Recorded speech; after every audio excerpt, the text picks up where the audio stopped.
Olá, meus amigos, tudo bem? Chegamos no nosso módulo 3. Vamos mapear agora. Vamos ver como é que é uma prática que nós podemos fazer tão simples que pode mapear aonde está a voz que tem ecoado ou que ecoa em nossa vida, na nossa família, na nossa parentela. Então, é um modo bem simples, mas porém eficaz. Você vai ser o detetive da sua história. Módulo 3 começa agora.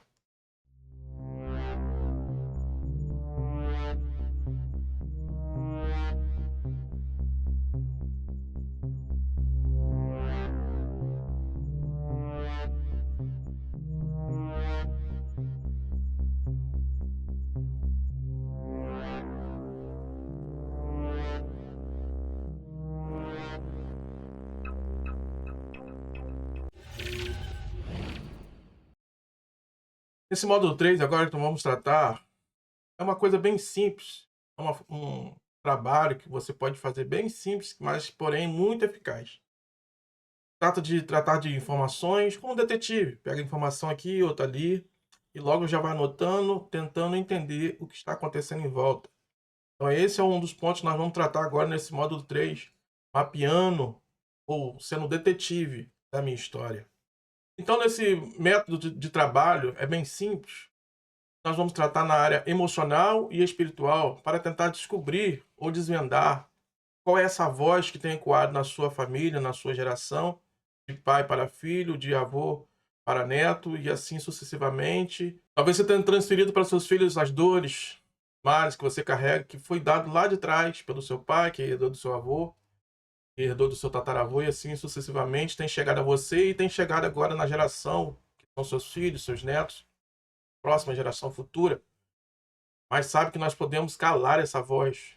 Então, nesse módulo 3, nós vamos tentar identificar aonde está. Porque é uma estrada invisível, através das palavras ou das situações que você vai obter da sua parentela, vai descobrir aonde estava a dor, vai descobrir aonde estava a escassez, vai descobrir aonde estava o estado emocional, o que foi feito, o que foi falado, o que fizeram, qual é a crença que a sua família acredita até hoje. Talvez na sua vida, a vítima seja o sucesso, seja a felicidade.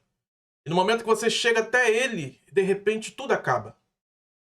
Por que que eu estou sabotando ou eu estou deixando escapar pelas minhas mãos o sucesso, a alegria, a felicidade? Porque existe uma palavra lá atrás que foi dita, você não vai conseguir. Então é esse ponto que nós temos que calar essa voz para que você possa sim conseguir e seguir em frente. Talvez foi um juramento por palavras. Eu posso citar até que é um texto bíblico para você entender mais ou menos isso. No mundo espiritual fica lá retido aquela parada, aquele juramento que foi feito. Vou te dar um exemplo. O irmão José, que você conhece a história, que quando estava com ele, falou o seguinte: se porventura vocês acharem uma taça dentro desses sacos, com certeza nós seremos escravos de Faraó. E no teste de José, o irmão dele soltou uma palavra, sentenciou no mundo espiritual, depois lá na frente foi cobrada. Se porventura a taça foi encontrada entre nós, nós serviremos a Faraó e a nossa geração. Isso está lá em Gênesis 44, verso 9. E o que aconteceu depois que José morreu? Seus filhos e os filhos de Jacó se tornaram escravos de Faraó. Porque lá atrás, seus antepassados disseram: se porventura a taça estiver conosco, nós serviremos a ti e nossos filhos. Só que mal sabia ele que a taça estava com eles, embora que era um teste do seu irmão. Mas a palavra falada, afirmada, gerou um voto. Se porventura tiver, nós seremos. Talvez você está debaixo dessa palavra que lá atrás alguém, seus avós falaram, o seu pai falou, se porventura isso, se porventura aquilo, nós seremos isso, nós seremos aquilo, e você está sabotando o seu sucesso ou não conseguindo alcançar a felicidade mediante uma palavra que foi dita lá atrás. E esse é o ponto que nós devemos mapear para descobrir quem falou, quem disse. E nós já falamos lá atrás, no módulo 2, o que foi visto, o que foi ouvido e qual foi os traumas que não foram curados. E com isso, com os que você vai começar a mapear, você não precisa conhecer toda a sua parentela, ou toda a sua família.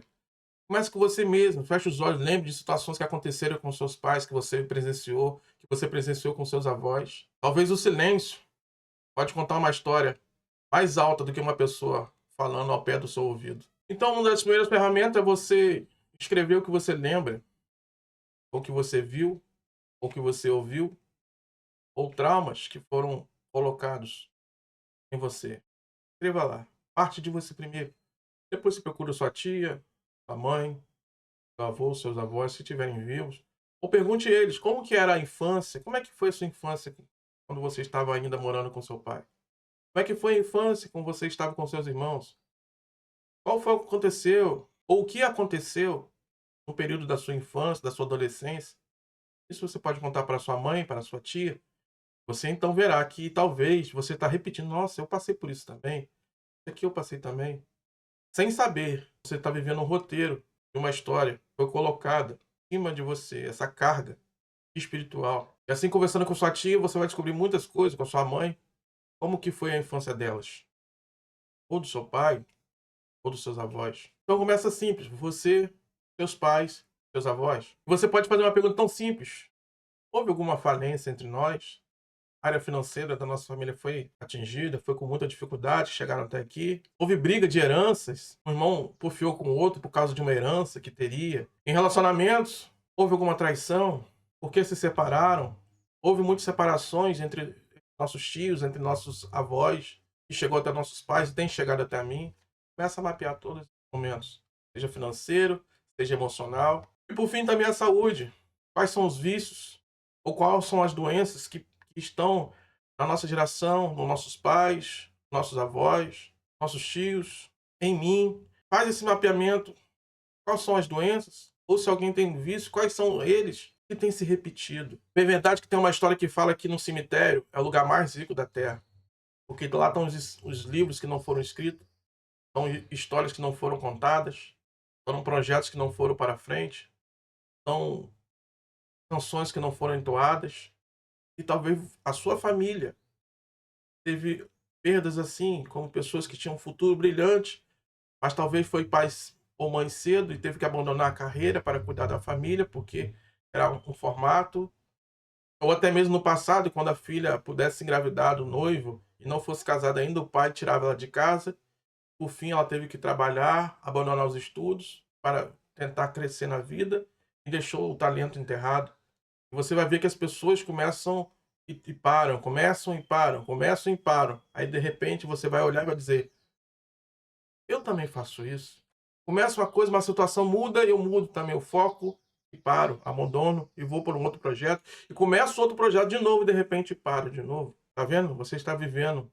Os espíritos familiares estão conduzindo você no silêncio, sem você perceber que o caminho que você está trilhando é um segmento de espíritos familiares. Depois, faz o seguinte, pega uma caneta vermelha e risca aquilo que você se identifica, seja na finança, seja na doença, seja nos vícios, seja na inconstância. Comece a riscar com caneta vermelha o que realmente tem se repetido nos seus avós, nos seus pais, nos seus tios, nos seus irmãos, em você. E você achou o padrão, que é o segmento da sua família.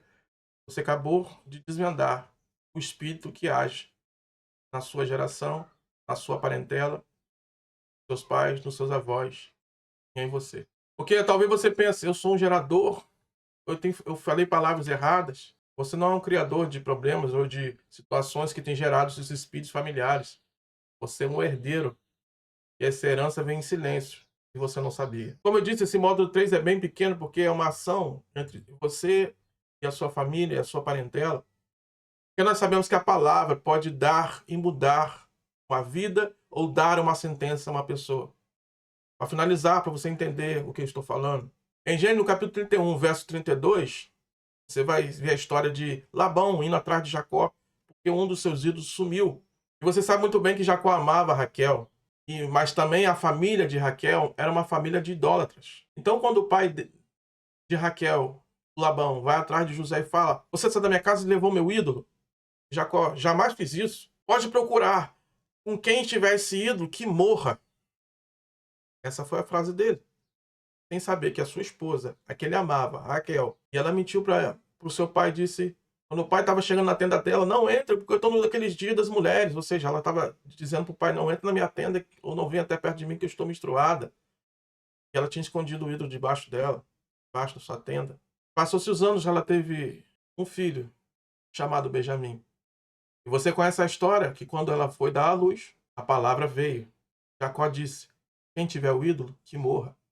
Mal sabia ele que o amor da vida dele morreu. E ele sentenciou a ela, dizendo, quem tiver, que morra. E lá na frente ela vai dar à luz a uma criança. A parteira disse, vê que a mãe morreu e fala, vamos colocar Benoni, que é o filho da dor, que trouxe dor, trouxe o luto para casa. Ele está vivo, mas porém a mãe dele está morta. Jacó mais uma vez se levanta com alta voz e diz, não, vamos colocar o nome dele de Benjamim, que é justiça. Ele sabia que quem tivesse o ídolo tinha que morrer. E a justiça foi cumprida em Benjamim. A mãe morreu porque ela carregava o ídolo, mas foi sentenciado de uma palavra do seu marido. Só para você entender, na Bíblia mostra esses pontos de palavras que são ditas e são sentenciadas, traz a existência, seja agora ou seja lá na frente. Talvez você está debaixo de uma sentença, talvez você está debaixo de uma herança, que foi falada lá atrás, seus antepassados, você tem carregado e passado adiante para os seus filhos, para os seus netos. Faça o exercício, descubra, marque lá em vermelho e veja o que você tem carregado, o que você tem passado. E descubra a herança invisível que você tem carregado, pois a culpa não é sua.